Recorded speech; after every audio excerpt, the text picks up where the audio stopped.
story of the kings and queens of England is more surprising than you might think. It's a fine drama, 1,000 years of tales of lust and betrayal, of heroism and cruelty, of mysteries, murders, tragedies, and triumphs. The story of the Stuarts is, when you think about it, the most surprising of all. It's the story of a country deciding that it should abolish the monarchy and become a republic, and then, without any outside force or pressure, overthrowing the republic and making itself a monarchy again. That never happened anywhere else. Why did it happen here? James became King of Scotland when his mother Mary fled to England in 1567. He was 1 year old when he was crowned James VI. He grew up learning how to steer a path between religious fanatics and the violent Scottish nobility, and at the same time acquired a serious scholarly education. He was very proud of that. He pleaded for his mother's life, but accepted the fact of her execution by the English Queen Elizabeth. Business was business, and he had no memory of Mary. He'd been taught that she was a scarlet woman, and she had, after all, murdered his father and taken a lover. He was the recognized heir to the English crown, and he wasn't going to put that in danger. And so in 1603, when Elizabeth the Virgin Queen eventually died, the oldest monarch England had ever had, he came from Edinburgh to London for his coronation.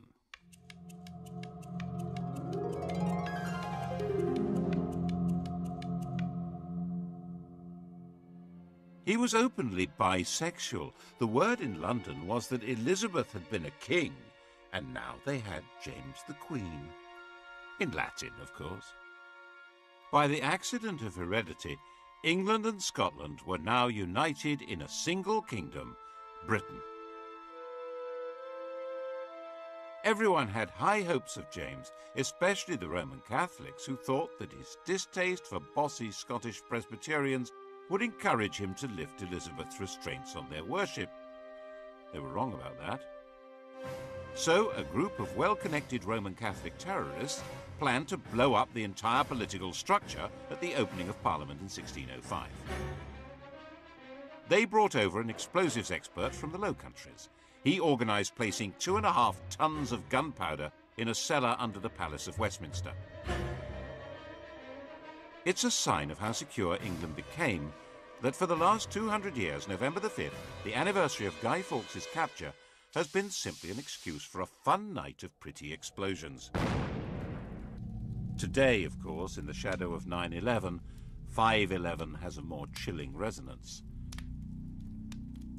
Al-Qaeda terrorism has tainted many people's idea of Muslims, which perhaps makes it easier to understand how Fawkes' terrorism affected people's idea of Roman Catholics. Actually, James himself was more sympathetic to high church than to low, because the followers of Protestant sects did not want priests and bishops to do religion on their behalf. In the Protestant view, the godly man has his own Bible, the devil's agent is a priest with a Catholic prayer book. James felt that people who didn't have respect for hierarchy in church would be equally disrespectful of authority in general. No bishop, no king was his fear. And the authority of the king was very dear to him. He spelled out his ideology in masks, theatrical balls, in his new banqueting house in Whitehall. His intellectual take on the job was that he was God's deputy and that he ruled by divine right as the absolute sovereign power in England. Having been raised in Scotland, he was rather baffled by the idea of common law, the notion that law was in the hearts and minds of the people, expressed through the precedents of the courts and their juries of ordinary folk. But this was the essence of the English system. It had been essential for the Normans to operate that way, as foreign rulers in a land they didn't know, and it had become embedded in the fabric of English life. Henry VIII and Elizabeth had the position of tyrants, but their tyranny required popular consent. They had to be popular in order to rule. James wasn't good at being popular. He was head of a court, a place of factions and favourites, and was grand in a very private way. One example of his sense of power and duty was in his treatment of tobacco. It had been introduced from America by Walter Raleigh, and Elizabeth had felt rather alarmed by it. It made her feel ill. She bet Raleigh that he couldn't weigh the smoke that came out of a pipe. Raleigh knew how to perform. He weighed an ounce of tobacco, smoked it, weighed the ash, and the missing weight was the smoke. Elizabeth laughed and paid up, saying she'd seen men turn their gold into smoke, but this was the first time she'd seen smoke turn to gold. James's whole approach was different. He disliked smoking and felt it was his duty to protect his subjects.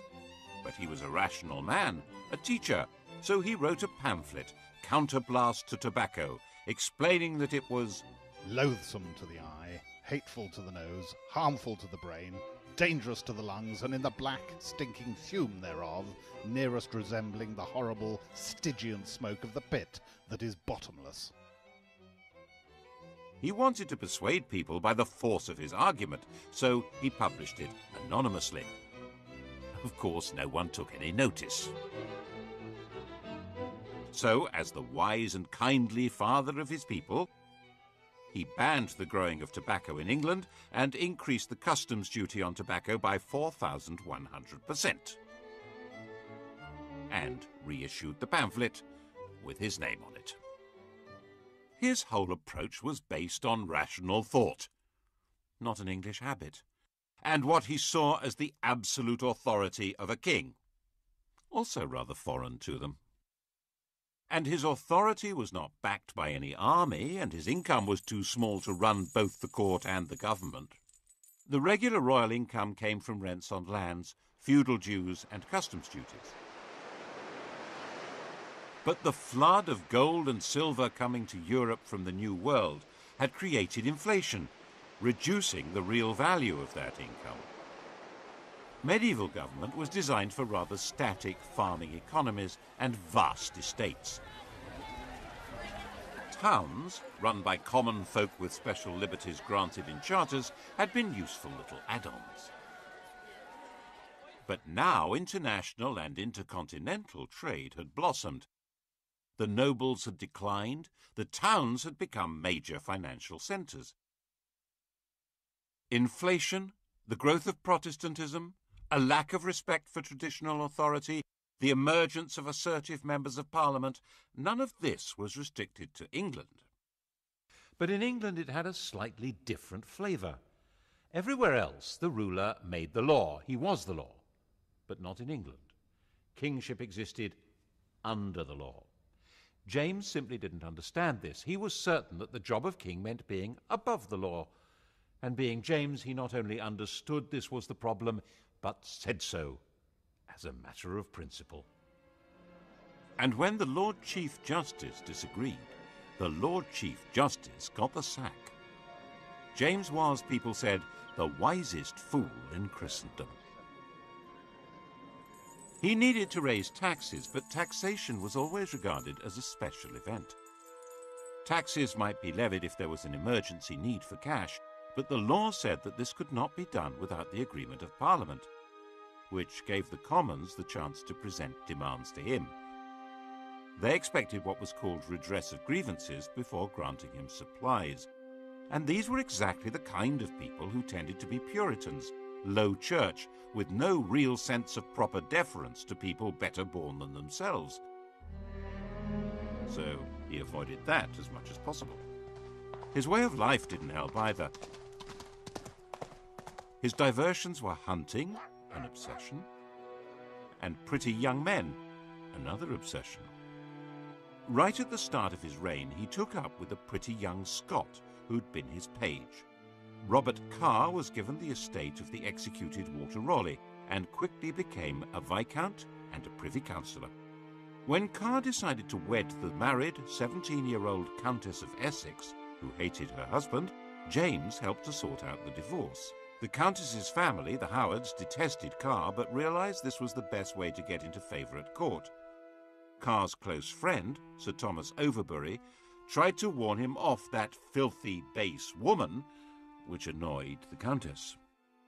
So the sweet young couple poisoned Sir Thomas, which opened the door eventually to the Howards' enemies, who exposed the murder plot to James, while providing him with another very beautiful young man, George Villiers, to take Carr's place. Carr and his wife were sentenced to death, and Villiers, whose legs were wonderful, became the Duke of Buckingham, and the murderous couple were pardoned.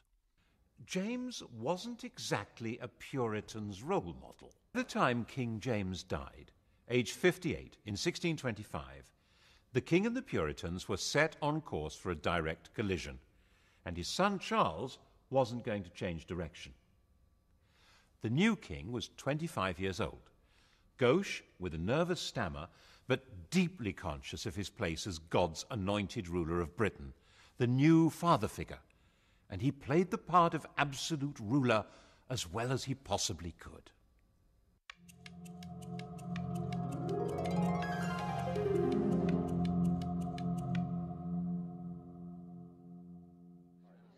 Of course, it was not the part that the Puritan merchants and gentry wanted played. They refused to grant taxes without being allowed a role in government, so Charles tried to manage on the sources of revenue that didn't need parliamentary approval. The most celebrated example was when he levied ship money. An ancient law was unearthed obliging seaports to provide ships in times of war. True, there was no war, but there were pirates, weren't there? In 1634, Charles made his demand and told the ports they could pay cash instead, ship money. This engraving was published to make people proud of paying up. And then the next year he extended the demand to inland communities. Otherwise, it would be unfair. It was obvious that if he got away with this, he'd have reinvented taxation under another name and would never need Parliament at all. The entire nation had steam coming out of its ears. One wealthy Buckinghamshire man, John Hampden MP, refused to pay and was hauled into the Court of Exchequer. Hundreds of people tried to jam into the court to watch. Of the 12 judges, 7 found for the king and 5 for Hampden. Since the king had thought he controlled the judiciary, this was a moral victory for Hampden. Things were made worse by Charles's actions as head of the church. He regarded Puritanism as fundamentally seditious, which made many people think he was really a closet Roman Catholic. He wasn't, but he was determined to impose a uniform system of worship which was decidedly high church. And that simply added to the anger of a growing Puritan class. And in Scotland, it was met by direct rebellion. Without the money to hire reliable troops, and with popular hostility in London making life positively dangerous, Charles had to accept restrictions on his power which were, to him, intolerable. In 1641 he agreed Acts of Parliament which took many powers from him, including the right to dissolve Parliament and the right to raise customs duties without its consent. In January 1642, in a state of confused desperation, he tried to arrest 5 members of the Commons by actually turning up there with armed guards. He failed, and faced with violent anger in the streets, he fled from London. In November, the now inevitable civil war began. People were called upon to choose between their king's determination to break the pretensions of Parliament and Parliament's determination to limit the power of the king. Most people actually didn't think they wanted to get involved, but the war grew with a murderous logic of its own and gradually became more bitter and more inescapable. It's now reckoned that possibly 250,000 people died in battle, of starvation, of disease, as a result of the fighting, out of a population of about 5 million. That's a far higher death rate than in the First World War. When the war ended in 1646 with the defeat of Charles's forces, an attempt was made to negotiate a settlement.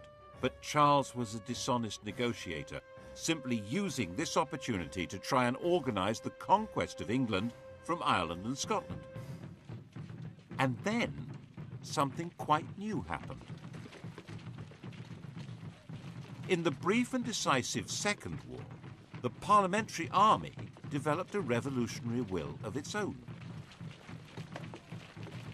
When Charles was recaptured in 1647, Parliament tried to disband its forces, but General Fairfax and his men proclaimed that they were not a mere mercenary army and flatly refused to go home. Their job wasn't finished. The revolution had to be completed. They said it had to be established that the House of Commons was the supreme authority of England, and the king was, but at the most, the chief public officer of this kingdom, and accountable to this house. That was in September 1648. The Commons said, "Don't be so silly." You are exceedingly deceived, for God gives the king his authority. The army wasn't happy with that, so it crushed Parliament.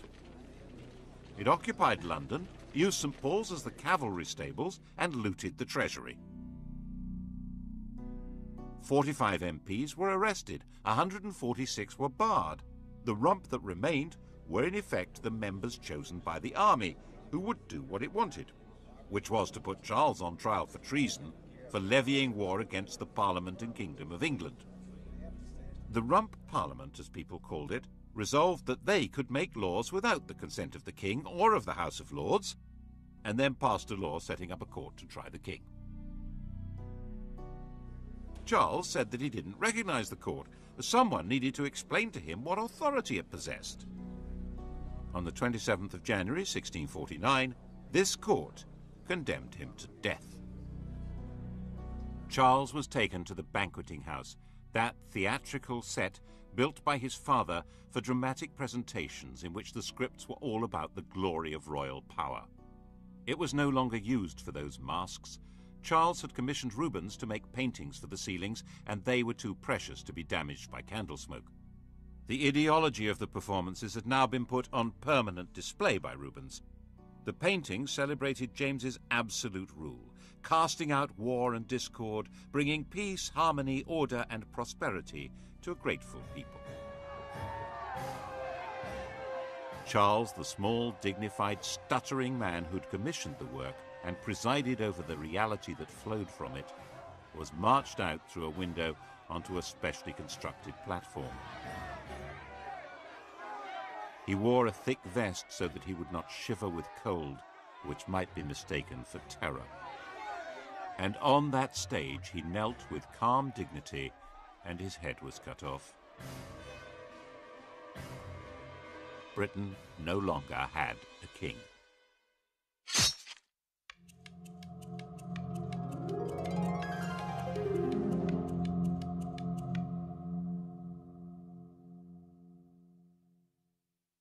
A week after the execution, Charles II was proclaimed king in Scotland. But Charles I's 18-year-old son wasn't there. He was in the Netherlands. He'd fled to France with a group of supporters 4 years earlier, and his one brief attempt to provide military help to his father in the Second Civil War had been a failure. His object now was to find a way of recovering his father's throne, and to hell with that stuff about being an absolute monarch. He landed in Scotland in 1651 and was prepared to sign up to whatever was asked of him, including agreeing to his father's blood guilt and his mother's idolatry and becoming Presbyterian. If that's what it took to be proclaimed king, do it. The new English Republic wasn't going to stand for this, of course. The army, commanded by Cromwell, took over Scotland. Charles's forces were finally defeated at Worcester. If he'd been caught, he would probably have been killed. The story of his escape, disguised as a Worcestershire yokel, became a famous legend. At one point he spent all day hiding with a companion in an oak tree while the Roundheads searched for him below. It became a celebrated story in a way that didn't bode well for the Republic. Charles looked dashing and daring, while the Roundheads looked ridiculous, incompetent, and heavy-handed. Throughout his 6 weeks' flight, he remained cheery, polite, and very resourceful, ending up in the George Inn at Brighton. It's interesting that none of the 3 or 4 dozen people who recognized him were moved to betray him, either by the potential death penalty they faced or the £1,000 reward they could collect. He got away to France, then to Germany and Brussels, living in a kind of limbo, short of money and with no coherent plan of return. So how did he do it? After the execution of Charles I, England was a republic. Look at what happened to the design of the Great Seal, the official mark on statutes and proclamations. Here's Charles's seal, the seal of a king. He canters on horseback with his greyhound running alongside, and the Latin motto means Charles, by the grace of God, King of Great Britain, France and Scotland, defender of the faith. After his execution, the new republic was in theory ruled by the House of Commons. So instead of a king's seal, the Great Seal was the seal of the House of Commons. It shows the Commonwealth, a map of Britain, and on the other side are the Commons themselves. And the motto simply says, 1651, in the 3rd year of freedom by God's blessing restored. In English. Didn't last, though, because the real power wasn't the House of Commons. It was the army. For a while, the army was too busy to take much notice of England. It was occupied with the destruction of Ireland, where a large part of the population were irredeemably loyal to Catholicism and the monarchy. But when it finally turned round and looked at England, it found that there still hadn't been a thoroughgoing Puritan revolution. So, in 1653, Cromwell, the army's most powerful general, cleared the Commons at sword point and installed a new parliament, which he thought would be more capable of bringing about a revolutionary transformation of society. His own Chamber of Righteous Puritans, the so-called nominated parliament, turned out to be no more to his liking, and he dismissed that too, installing himself as the Lord Protector. And the Great Seal was now his own. It shows Oliver Cromwell on horseback, just like Charles, but stepping out very stately rather than cantering with a greyhound. And the motto says, "By the grace of God, the Republic of England, Scotland and Ireland, and the Protector Oliver," in Latin. In what sense was this a republic? However unwillingly, and he kept protesting his unwillingness, Cromwell was driven by his own belief in the divine right of revolution to run the country as a militarized kingdom for Puritan saints. There were now 11 districts, each run not by the people, but by major generals. These military ayatollahs collected taxes, ran the courts, and controlled public morality. Theatres were closed along with brothels and gambling dens. Horse racing and cockfights were banned. Everyone had to go to church, stay sober and morally upright. Pagan festivities, like Christmas, were banned. Mince pies were forbidden. Oh, it must have been great. In 1656, a newly elected parliament made it clear they wanted to return to the old constitution. They reopened the House of Lords and offered Cromwell the title of king. He seriously considered it. And although he turned it down, perhaps because the army would have turned against him, 2 years later, on his deathbed, he nominated his eldest surviving son as his successor, like any other king. Very few people cheered Lord Protector Richard Cromwell. Who was he? Not crowned, not acclaimed, not the leader of an army. People called him Tumble-Down Dick, and that's pretty much what happened. Early in 1660, one of his father's commanders, General Monk, seized London and summoned a special parliament to invite Charles II to return to the throne. If you're going to have a king, it might as well be one with the right credentials. Tumble-Down Dick became a private citizen. He changed his name and became a lodger in Cheshire. 30 years later, he wrote to his daughter that his safety was to be retired, quiet, and silent. He would have made a good constitutional monarch. But while the English may not have been quite sure what they did want, they now knew exactly what they didn't want. Anything run by soldiers or Puritans. No matter what else would happen in the world, England would never again let a military man have any political power.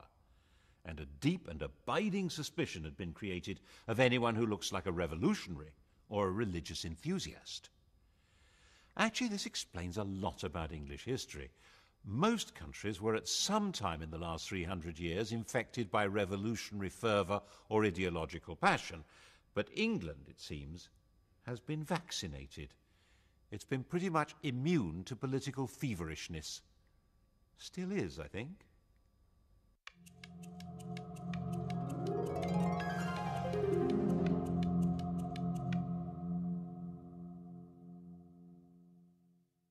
Charles was really a very popular king. His manner was light and easy, his court dissolute and cheerful, his sexual enthusiasms generous and very, very un-Puritan.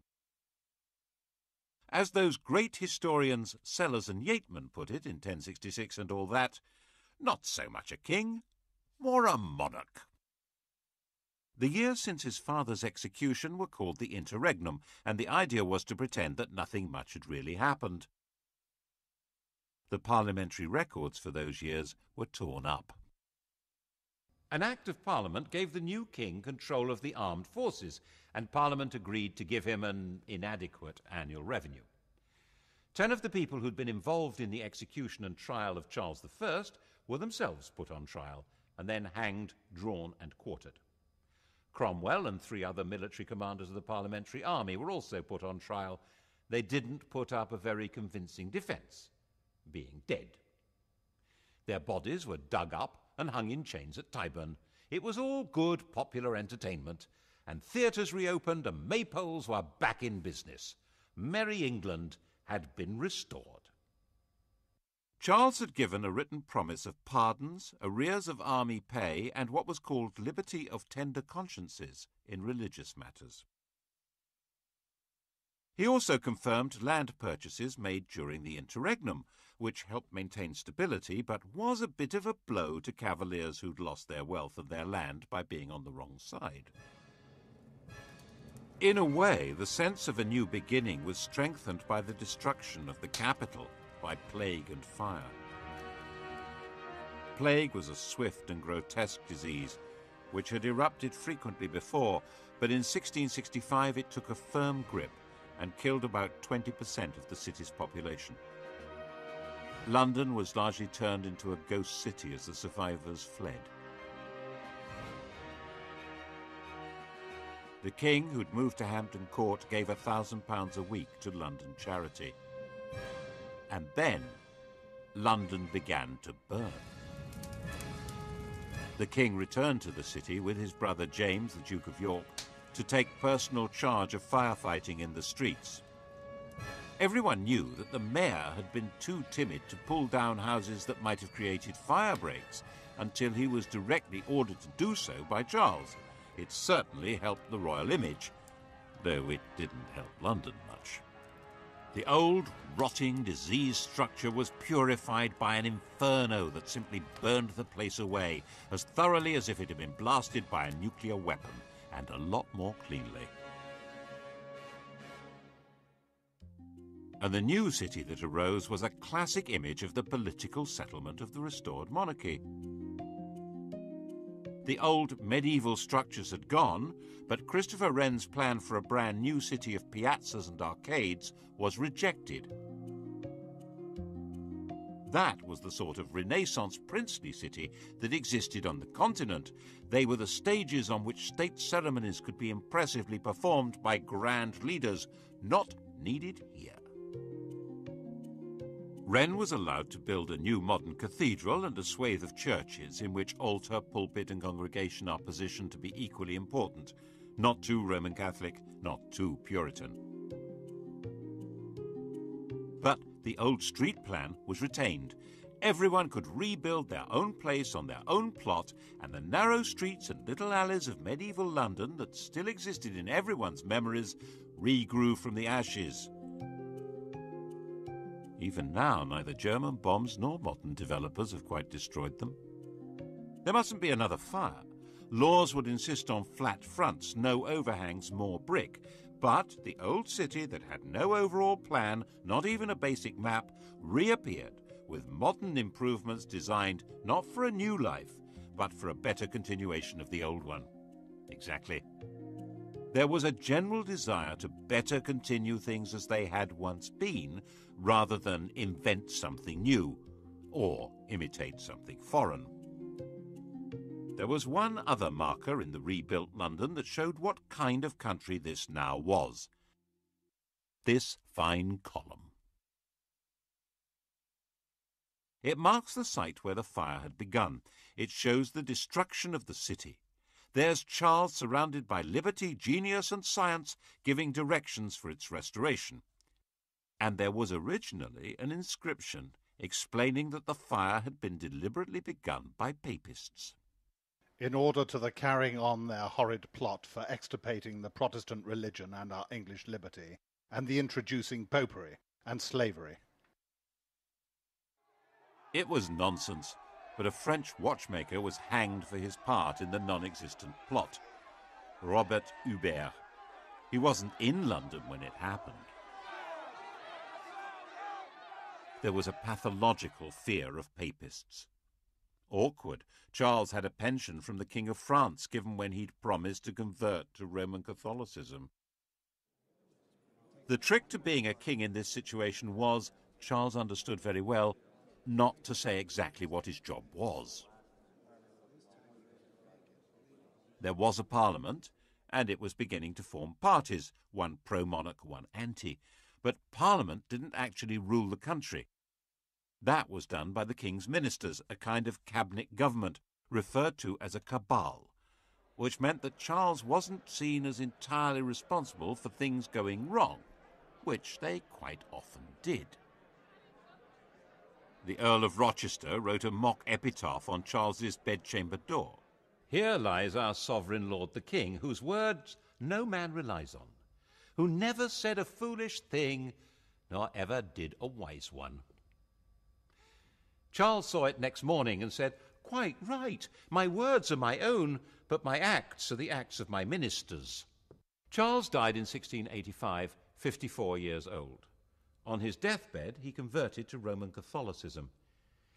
He had no legitimate child left alive. The next in line to the throne was his brother James, who was already a Roman Catholic. This really wasn't going. James II was only 3 years younger than Charles II. He was the oldest man ever to have succeeded to the throne. To start with, nothing much seemed to have changed. Both brothers had led quite similar lives. Both were enthusiastic womanizers. Both seemed reasonably pragmatic. But the way James handled his first big crisis began to create alarm.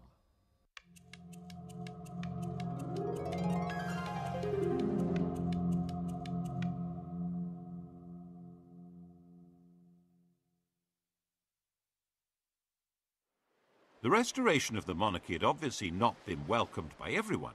In the southwest especially, Puritan religious feeling remained strong and suspicious, especially with a Roman Catholic king. Charles II had an illegitimate son, the Duke of Monmouth, who was a Protestant. Rumours began to spread that he was actually legitimate, the true heir to the throne. Monmouth came over from the Low Countries and began a rising in the southwest, where he was proclaimed King Monmouth. The rebellion was crushed. James, determined to make an example of the rebels, ordered the arrest and punishment of everyone involved. At each centre, Dorchester, Taunton, Exeter, Bristol, Wells, people were rounded up for a special court known as the Bloody Assize, punishing not just rebels, but anyone who was accused of even helping the wounded.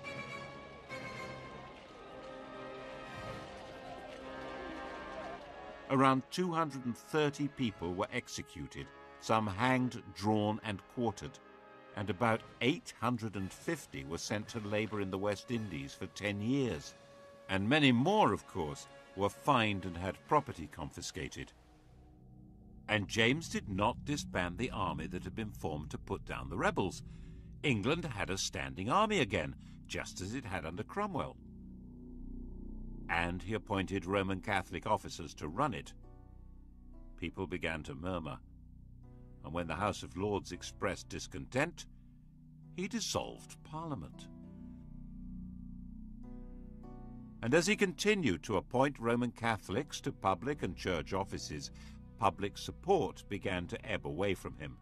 At his instigation, for instance, all the fellows of Magdalen College, Oxford, were dismissed, and the college was turned into a Catholic seminary. James had 2 daughters, who were both Protestants. The elder girl, Mary, was married to William of Orange, ruler of the Dutch, a Protestant head of state. The heir to the throne would reverse James's whole policy. But early in 1688, James's queen gave birth to a son who would be raised as a Catholic. This was, he thought, excellent news. It made him more secure. He was wrong.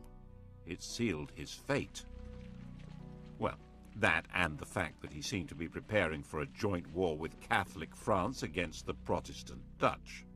And now it became evident that the Civil War really had changed the place of the king in England. He ruled by permission of Parliament, and Parliament wasn't going to put up with this one. A group of leading members of Parliament sent a secret invitation to William of Orange to save the country from a Catholic takeover by bringing them military assistance. William brought over a fleet carrying a large professional army. James tried to block it with his own fleet, but the winds were against him, and William landed unopposed in November 1688 at Tor Bay. The West Country had its own score to settle with James. And James simply panicked. The army wasn't behind him. Parliament wasn't. London wasn't. He was going the same way as Tumbledown Dick. In the middle of the night, he scurried out of Whitehall Palace by a secret passage. He got down to Sheerness, throwing the Great Seal into the Thames on the way. Ha! That'll fox him! It didn't fox anyone. He was captured by local fishermen. Eventually, William gave him permission to go to France, and no one had the faintest idea what to do next. William hadn't come to depose James, but to give military backing to Parliament in their quarrel with him. James had quite obviously quit, abdicated, gone, taking his son with him. England, having failed to be a republic, had failed to be a monarchy. It was a bit of a puzzler. Perhaps William should declare himself king by right of conquest. He didn't think so. Parliament wanted Mary to take the crown, James's daughter, after all. But she insisted that her husband was boss, and he didn't intend to play the Duke of Edinburgh role, 2 paces behind the ruling lady. This short, stooping, asthmatic man with bad teeth was tough and shrewd. He was himself a grandson of Charles I and wouldn't make a humble consort. In the end, a deal was struck. They would both be sovereigns, Mr. and Mrs. King and Queen, by the invitation of Parliament.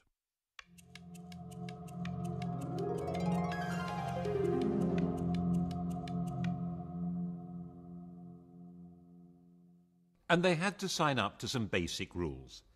No standing army unless Parliament agreed to it. No raising of money without Parliament's approval. No royal power to lay down the law. The King and Queen couldn't appoint or punish judges. They couldn't make war without Parliament's consent, and Parliament would decide who could have the crown. And it wouldn't be a Roman Catholic. All the questions posed by the Civil War were finally answered, and it was called the Glorious Revolution, because in the end, the whole basis of royal power was redefined without anyone being killed at all. Except in Ireland, of course. James, with French backing, decided to make a comeback through Ireland. It was, after all, one part of Britain where a Catholic king could expect some enthusiasm. Protestant settlers had been brought into Ulster, and they held Londonderry and Enniskillen against the Catholic regiments. Eventually, in 1690, there was a showdown between William's Anglo-Dutch-Danish army and James's Franco-Irish one at the River Boyne. James was beaten in a battle which has cast a grotesquely long shadow over Ulster. The annual celebration there of the Protestant victory has never lost its 17th century passion. The irony is that this was not a religious war at all. It was a war to contain the ambitions of France, and the Pope was actually firmly on the side of William of Orange. The Vatican was more anti-French than it was anti-Protestant. The Orange men at the Battle of the Boyne were actually fighting for the Pope as well as King Billy. And Billy, of course, was not exactly English. His native tongue was Dutch. William, a serious man, ended up spending much of his time on the continent, so in effect Mary did become the sovereign of England. But at the end of 1694, she died of smallpox.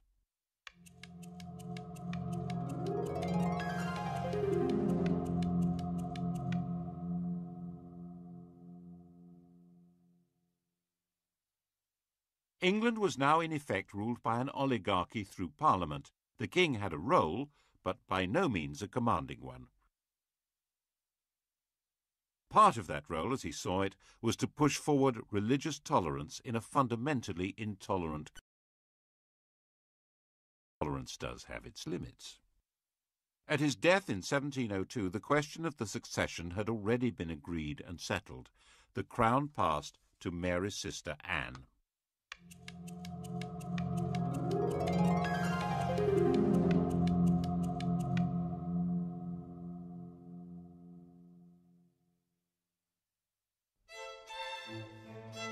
Anne was married, as Mary had been, to a foreign prince, but her husband, Prince George of Denmark, was no William of Orange. He was a lazy alcoholic, and while Anne was willing to let him be naturalized as an Englishman and notional head of the army and navy, she was queen and he was a subject. No married queen had ever ruled alone before Anne, and she played it very regally. She was very keen on the ceremonial and quasi-magical position of royalty, holding ceremonies where she touched people with scrofula, swollen neck glands from tuberculosis. It was called the king's evil, and the power to cure it was supposedly the magical sign of true royalty. She was the last monarch to try it. Kings had male favourites, Anne had female favourites. The first and closest was Sarah Churchill, the wife of the Duke of Marlborough. They called each other by pet names. The Queen was Mrs. Freeman. Sarah was Mrs. Morley.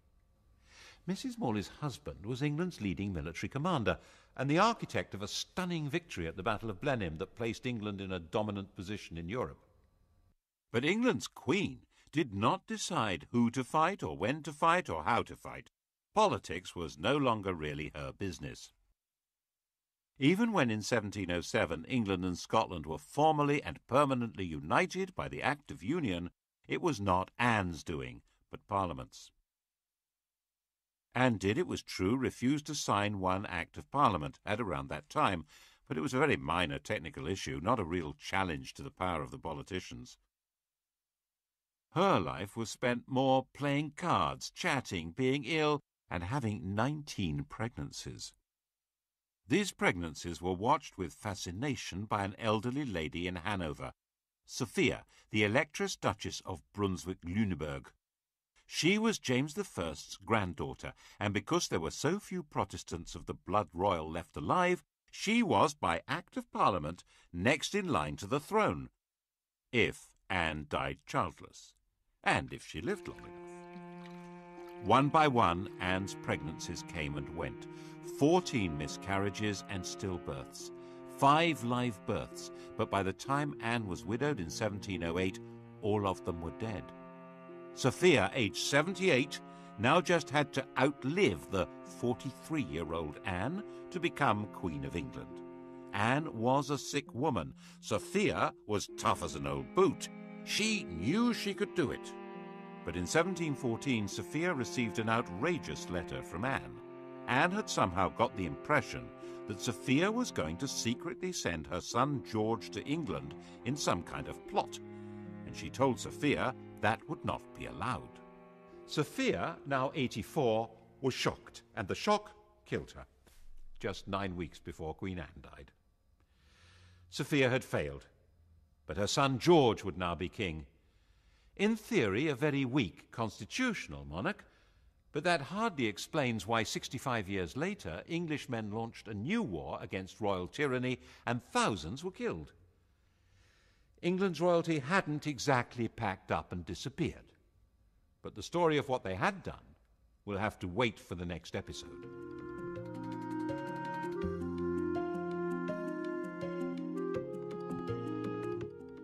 Lust and madness loom large in the colourful reigns of the Georgians tonight at 10 o'clock. And to do a quick historical quiz about the Stuarts, Sky Digital viewers press red. Hardware coming up on UK TV history, the Hawker Hurricane and the aircraft carrier, decisive weapons.